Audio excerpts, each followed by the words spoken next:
கதை கேட்க நீங்க வந்துட்டீங்களா? கதை சொல்ல நானும் வந்துட்டேன். நம்ம ஆல்ரெடி பாத்துட்டு இருக்க தாய் டிராமாவோட அடுத்த எபிசோட் தான் பார்க்க போறோம். வீடியோக்குள்ள போறதுக்கு முன்னாடி எப்பயும் சொல்றதுதான் இப்பயும் சொல்றேன், எஸ்எஸ் வாய்ஸ் ஓவரை சப்ஸ்கிரைப் பண்ணுங்க, பார்த்ததுக்கு அப்புறம் லைக் பண்ணுங்க, மறக்காம போறதுக்கு முன்னாடி எக்ஸ்பிளனேஷன் எப்படி இருக்குன்னு சொல்லிட்டு கமெண்ட் பண்ணிட்டு போங்க.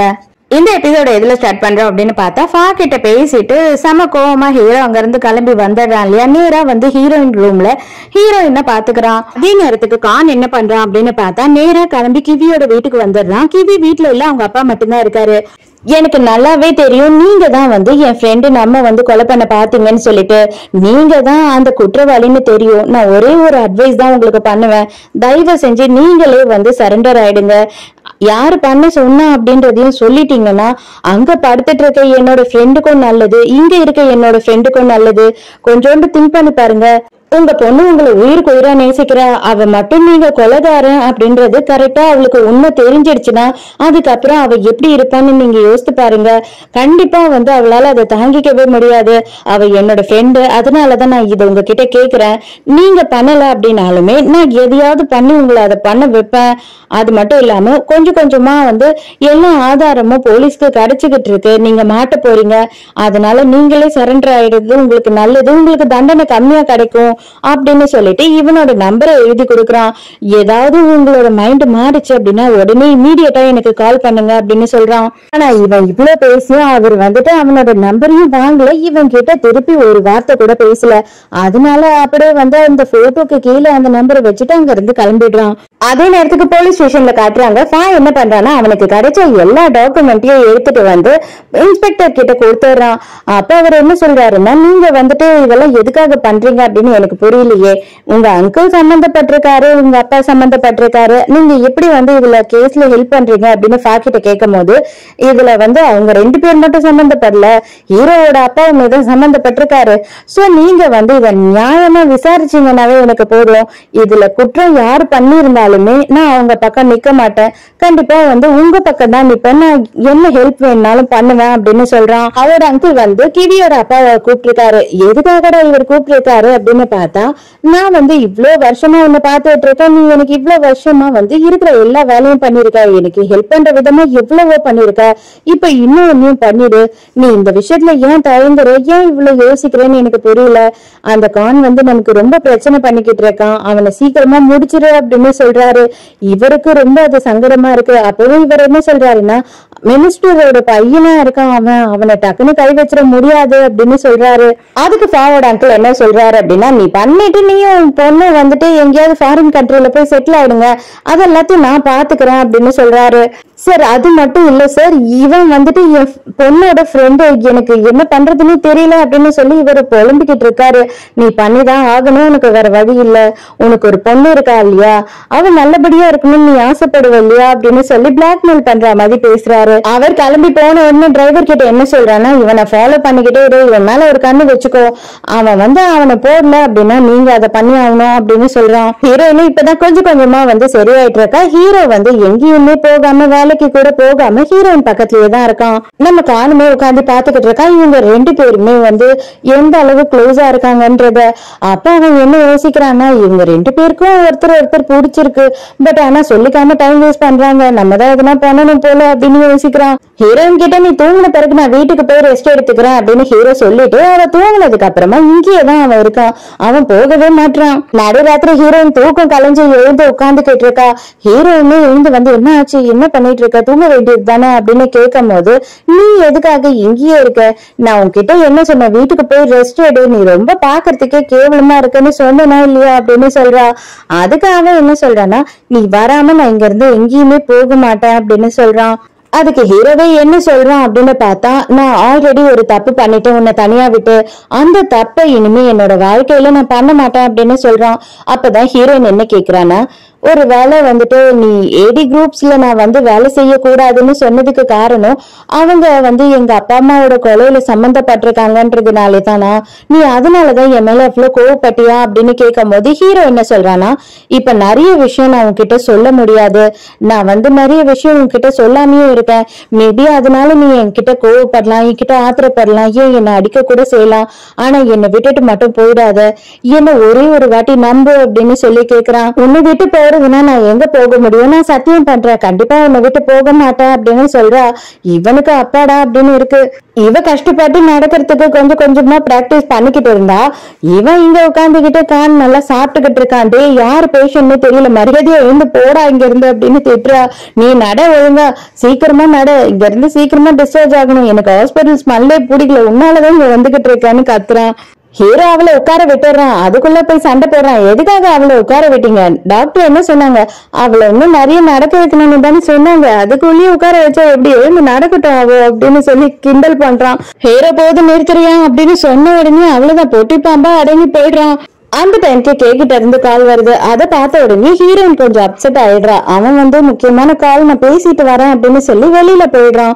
போனை எடுத்த உடனே என்னாச்சு, எதனா வேணுமா அப்படின்னு சொல்லி கேக்குறான். ஏன் எதுவும் வேணாம்னு நான் கால் பண்ணக்கூடாதா அப்படின்னு சொல்லி அவ கேக்குறா. அந்த டைமுக்கு அசிஸ்டன்ட் வேற அங்க வந்துடுறான். அப்ப உடனே அவ என்ன சொல்றானா, எனக்கு எல்லாம் தெரியும், நமக்கு இந்த மாதிரி ஆயிடுச்சுன்னு சொல்லிட்டு நான் கிட்ட இருந்து தெரிஞ்சுக்கிட்டேன். ஏன் அப்படின்னா எங்களோட ப்ராஜெக்ட நம்ம தானே பண்றதா இருந்தது, புது டிசைனரை போட போறேன்னு சொன்னாங்க, அதனாலதான் என்ன ஆச்சுன்னு நான் தெரிஞ்சுக்கிட்டேன். அது மட்டும் இல்லாம நான் உங்களுக்கு கால் பண்ணேன், நீங்க காலை அட்டன் பண்ண மாட்டீங்க அப்படின்னு சொல்றா.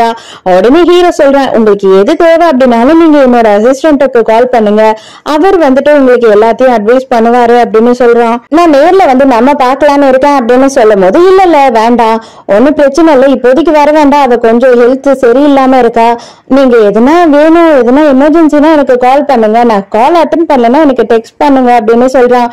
அவளுக்கு செம கோவம் வந்துருது.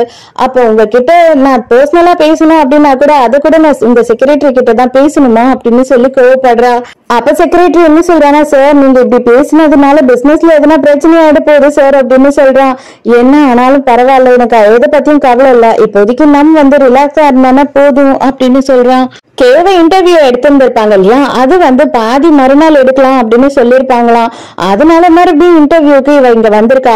அப்ப அவ என்ன சொல்றானா, என்ன பத்தியும் நம்ம பத்தியும் ரிலேஷன்ஷிப்ல இருக்கீங்களான்னு நிறைய வாட்டி அவர் கேள்வி கேட்கணும். அது மட்டும் இல்லாம இந்த எபிசோடையே கொஞ்சம் ரொமான்டிக்கா இருக்க மாதிரி நீங்க எடிட் பண்ணி நிறைய பப்ளிசிட்டி பண்ணணும், நீங்களும் எவ்வளவுக்கு எவ்வளவு எங்க ரெண்டு பேருக்கும் கனெக்ஷன் இருக்குன்ட்டு ப்ரொமோட் பண்ண முடியுமோ பண்ணுங்க அப்படின்னு சொல்லிட்டு அந்த பிஆர்ஓ கிட்ட சொல்லிடுறா. அதே மாதிரி அவருமே என்ன பண்றாருன்னா, அவங்க ரெண்டு பேர் ஜோடி பொறுத்தும் செம்மையா இருக்கு, சான்ஸே இல்ல, சரி உங்க கிட்ட இருந்து நாங்க லவ் ரொமான்ஸ் எல்லாம் எதிர்பார்க்க முடியுமா, அந்த மாதிரி எதனா சான்ஸ் இருக்கா அப்படின்னு சொல்லி கேக்குறாரு. இவனுமே இப்போதைக்கு நாங்க அதை பத்தி எல்லாம் யோசிக்கல, ஆனா அவரை பத்தி நான் சொல்லணும் அப்படின்னா அவர் ரொம்ப ரொமான்டிக்கான பர்சன் தான், பாக்குறதுக்கு ரொம்ப ரஃபா இருக்க மாதிரி இருப்பாரு, ஆனா அப்படி கிடையவே கிடையாது அப்படின்னு சொல்லி இவ இஷ்டத்துக்கு அளந்து விடுறா. கிவியோட வீட்டுல காட்டுறாங்க. கிவியோட அப்பாவும் கிவியும் சாப்பிட்டுக்கிட்டு இருக்காங்க. கான் கால் பண்றான். அதை பார்த்த உடனே அவருக்கு மூஞ்ச மாறிடுது. நீங்க கவலைப்படாதீங்க, அப்படியே விட்டுடலாம், அவனே கால் பண்றதை நிறுத்திடுவான், நீங்க சாப்பிடுங்கப்பா அப்படின்னு சொல்றா. அவருமே என்ன பண்றது, இவகிட்ட எப்படி சொல்றது அப்படின்னு தெரியாம முழிச்சுக்கிட்டு இருக்காரு. இவளுக்குமே ஓரளவுக்கு கன்ஃபார்மா தெரியும் அப்பாதான் அதை பண்ணாருன்றது. எங்க நம்ம கான் என்ன சொல்லிக்கிட்டு இருக்கான் ஹீரோயின் கிட்ட அப்படின்னு பார்த்தா, உனக்கு கொஞ்சமாச்சும் நான் கிட்ட எதுனா டிஃபரெண்ட் தெரியுதா, இந்த துப்பாக்கி சூடு உனக்கு நடந்ததுக்கு அப்புறமா அப்படியே கண்ணு முழுக்க காதல் எல்லாம் தெரியுதா அப்படின்னு சொல்லி இவன் கேட்டுக்கிட்டு இருக்கான். அதுக்கு ஹீரோயின் என்ன சொல்றான்னா, தேவையில்லாததை பேசாத அப்படின்னு சொல்றா. தயவு செஞ்சு கொஞ்சம் திங்க் பண்ணி பாரு, நீ டைம் வேஸ்ட் பண்றியோன்னு தோணுது அப்படின்னு சொல்லும் போது, இல்ல அவன் கிட்ட எனக்கு சேஞ்சஸ் தெரியுது, என்னதான் இருந்தாலும் கே இருக்காங்க இல்லையா, அதனால அவங்க ரெண்டு பேருக்குள்ள நான் நடுவுல போக முடியாது ஹீரோயின் சொல்றா. அடியே அவங்க ரெண்டு பேரும் ரிலேஷன்ஷிப்ல இல்ல, நீ எப்படி உள்ள போவதா இருக்கும், தயவு செஞ்சு இப்பவே சொல்லிடு, எதா இருந்தாலும் லேட் பண்ணாத அப்படின்னு சொல்றான். ஆனா ஹீரோயின் சும்மா விடுற மாதிரி இல்ல, அவன் மூக்க பிடிச்சு திருகி கையோட எடுத்துருவா போல. அவன் ஒரே அலறிட்டு இருக்கான். ஹீரோ கரெக்டா உள்ள வந்துடுறான். டே என்னடா அவளை பண்ண அப்படின்னும் போது, ப்ரோ நீங்களே பாத்தீங்க அவதான் என்ன பண்ணிக்கிட்டு இருக்கா, நீங்க என்னன்னா அவளை பண்ணனான்னு கேக்குறீங்க அப்படின்னு கேக்குறான். இவனுக்கு கிவி கிட்ட இருந்து மெசேஜ் வருது. உடனே என்ன பாக்கணும், இந்த லொகேஷனுக்கு வானு லொகேஷனை ஷேர் பண்ணிருக்காங்க. உடனே இவன் அவ்வளவுதான் அந்த மெசேஜ பார்த்த உடனே தெரிச்சு ஓட ஆரம்பிச்சிடறான். எல்லாரும் என்னடா இவன் இவ்வளவு நேரம் பேசிக்கிட்டே இருந்தா இப்ப இப்படி ஓடுறானேன்னு பாக்குறாங்க. ஹீரோட செக்ரட்டரி என்ன கேக்குறான்னா, டிஸ்சார்ஜ் ஆகி வரும்போது உங்களுக்கு என்ன டிஷ் எல்லாம் வேணும்னு சொன்னீங்கன்னா நான் எல்லாம் வாங்கி வச்சிருவேன் அப்படின்னு சொல்லும் போது, எனக்கா அப்படின்னு சொல்லி ஹீரோயின் கேக்குறா. ஆமா, அது மட்டும் இல்லாம கேயோட ஹோட்டல்ல எல்லாமே சூப்பரா இருக்கும் அப்படின்ற செக்ரட்டரி. அவ்வளவுதான் ஹீரோ அப்படியே திரும்பி ஒரு முறை மறைக்கிறான். ஐயோ எனக்கு ஒரு முக்கியமான மீட்டிங் இருக்குன்னு அதை மறந்துட்டு இங்க நின்னுகிட்டு இருக்கேன் பாய் அப்படின்னு சொல்லிட்டு வேக வேகமா இவனும் எஸ்கேப் ஆகி ஓடிடுறான். அதே நேரத்துக்கு கிவி இங்க வீடு போற அவங்க அப்பாவை தேடிக்கிட்டு இருக்கா. அவங்க அப்பாவை காணும். எங்கப்பா போயிட்டீங்க அப்படின்னும் போது நான் பேங்க் வேலையா வெளியில வந்திருக்கேம்மா, ஒன்னும் பிரச்சனை இல்லை அப்படின்னு சொல்றாரு. அப்பா நீங்க சொல்லாம கொள்ளாம எங்கேயோ போயிட்டீங்களோன்னு நினைச்சு பயந்துட்டேன், நைட்டு சாப்பாட்டுக்கு வந்துருவீங்கல்ல அப்படின்னு கேக்குறா. அதாவது இவர் ஹாஸ்பிட்டல்ல தான் இருக்காரு, கிவி கூப்பிட்டா மாதிரி இவர் தான் நம்ம கானை கூப்பிட்டு இருக்காரு. அதனால அவன் வரானா இல்லையா அப்படின்னு சொல்லி ஃபாலோ பண்றாரு. கிவி அவங்க அப்பாவோட ரூமை செக் பண்ணும் போது அதுல ஒரு பிஸ்டல் வைக்கிற பாக்ஸ் இருக்கு. ஆனா அதை திறந்து பார்த்தா அதுல அந்த கன்னு இல்ல. அதை பார்த்து இவ டென்ஷன் ஆயிடுறா. அப்பதான் நம்ம கான்கிட்ட இருந்து இவளுக்கு ஒரு மெசேஜ் வேற வருது, நான் கிளம்பிட்டேன், நான் வந்துகிட்டு இருக்கேன், அந்த வேலை இருக்கேன்னு சொல்லி. அது பார்த்த உடனே இவளுக்கு டவுட் வருது. இவங்க அப்பா இதுல இருந்து மெசேஜ் அனுப்பிட்டு அவர் எல்லாத்தையும் டெலீட் பண்ணிட்டு இருக்காரு. அவர் சொன்ன இடத்துக்கு அவன் வந்துடுறான். வந்த உடனே இவ கிவி கிட்ட இருந்து மெசேஜ் வருது, எங்க இருக்க நீ அப்படின்னும் போது நான் இந்த இடத்துல தான் இருக்கேன் அப்படின்னு சொல்லி அவன் லொகேஷன் அனுப்பி விடுறான். இவர் ரெடியா கண்ணை வச்சுக்கிட்டு நின்னுகிட்டு இருக்காரு. அப்ப அவருக்கு என்ன தோணுதுன்னா, அவ என்னோட ஃப்ரெண்டு, அவ கஷ்டப்படக்கூடாது, அதுக்காக தான் நான் சொல்றேன் அப்படின்னு சொல்லி வீட்டுக்கு பேசியிருப்பான் இல்லையா, இவனை போய் கொல்றதா அப்படின்னு சொல்லி இவருக்கு மனசே வரல. அந்த டைமுக்கு பைக்ல கிவி வந்துடுறா. கிவியோட அப்பா சொல்லல அப்படின்ன உடனே நம்ம அங்கிளோட டிரைவர் இருக்கான் இல்லையா, அவன் ஃபாலோ பண்ணிட்டு வந்திருக்கான். அவன் சொல்றான், இந்த இடம் நம்ம கிவி இருக்கிற இடத்துல இருந்து 2 பேரோட வியூவுமே இருக்கு. அப்போ அவனை நம்ம கிவியோட அப்பா சொல்றாரு. தெளிவா இப்ப கிவியோட கண்ணாலேயே அவங்க அப்பாவை பாத்துடுறா. அவர் கண்ணை வச்சு அவனை சொல்றத, இவன் இங்க இருக்கிறது நமக்கு சேஃப் இல்ல, சீக்கிரம் வா அப்படின்னு சொல்லிட்டு இவளை இழுத்துட்டு போய் கார்ல வைக்கிறான். கிவியோட அப்பாக்குமே இப்ப பொண்ணு கண்ணால பாத்துட்டாலே அப்படின்னு சொல்லிட்டு பயங்கர கஷ்டமா இருக்கு. இங்க கிவி கார்ல உட்காந்து பயங்கரமா அழுதுகிட்டே போறா. இதோட இந்த எபிசோட் முடியுது. இந்த எபிசோட் உங்களுக்கு பிடிச்சிருந்ததா, என்னோட எக்ஸ்பிளனேஷன் பிடிச்சிருந்ததான்னு சொல்லிட்டு மறக்காம எனக்கு கமெண்ட் சொல்லுங்க. சோ நாளைக்கு மறக்காம கதை கேட்க வந்துருங்க. நானும் மறக்காம கதை சொல்ல வந்துடுறேன். பாய்.